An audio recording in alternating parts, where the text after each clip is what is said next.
ये मेरी समझ में तो नहीं है।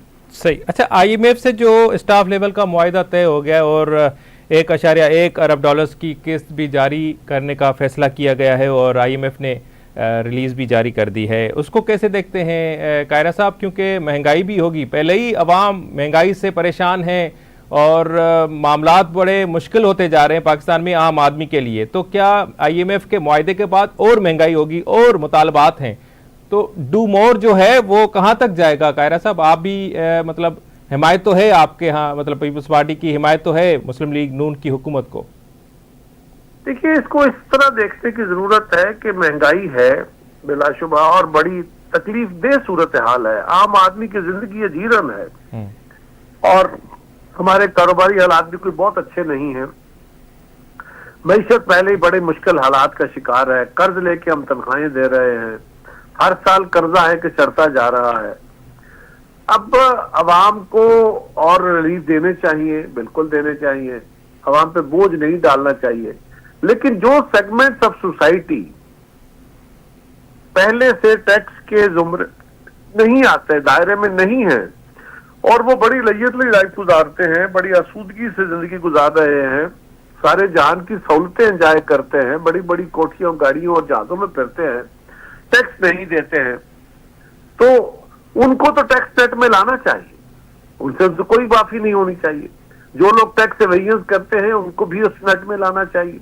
लेकिन एक बात हमें यह भी समझने की जरूरत है कि अगर पाकिस्तान की आमदन कम और खर्च ज्यादा है तो खर्च को भी कर्टेल करना होगा, क्योंकि जब तक आपका आमदन खर्चे से ज्यादा नहीं होगी मुल्क आगे नहीं बढ़ेगा।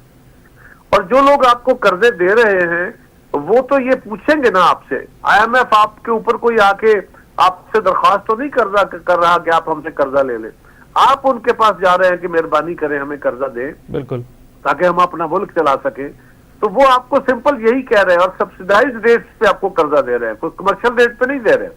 वो आपको यही कह रहे हैं कि आप अपनी आमदन बढ़ाइए और अखराजात कंट्रोल कीजिए। ये तो किसी घर का मामला हो, किसी इदारे का मामला हो या मुल्क का मामला हो, एक ही तरह है कि आमदन जायद और खर्च कम हो तभी काम चलता है। तो इसके लिए देखना ये होगा कि टैक्स अगर लगाने हैं तो जो ताकतवर तबका है जो टैक्स नेट से बाहर है उसके ऊपर लगाए जाएं, जो ऑलरेडी टैक्स दे रहे हैं उनको तो टैक्स, उनके ऊपर तो टैक्स मजीद नहीं लगने चाहिए। हाँ, जो टैक्स चोरी कर रहे हैं उनको जरूर उस मद में लाया जाए। और ये बात भी बहरहाल है कि अगर दुनिया में आलमी मंडी में तेल की कीमतें बढ़ती हैं, गैस की कीमतें बढ़ती हैं, तो आपके यहाँ भी उसके असरात आएंगे।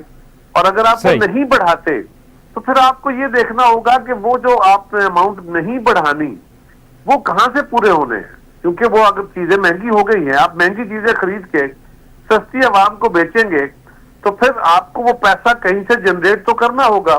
और एक ऐसा मुल्क जो ऑलरेडी कर्जों पे चल रहा है वो मजीद कर्जे लेके ये काम कर सकेगा, और मजीद कर्जे देने वाले आपको मजीद कर्ज नहीं देंगे, फिर आपके जरूरी अखराजात भी रुक जाएंगे। तो क्या करे? कोई हुकूमत नहीं चाहेगी, और खासतौर पर अवाम की चुनी हुई हुकूमत बिल्कुल नहीं चाहती कि अवाम उससे नाराज हो। अवाम को तकलीफ होगी तो लोग नाराज होंगे, यकीनी तौर पर नहीं चाहती हुकूमत।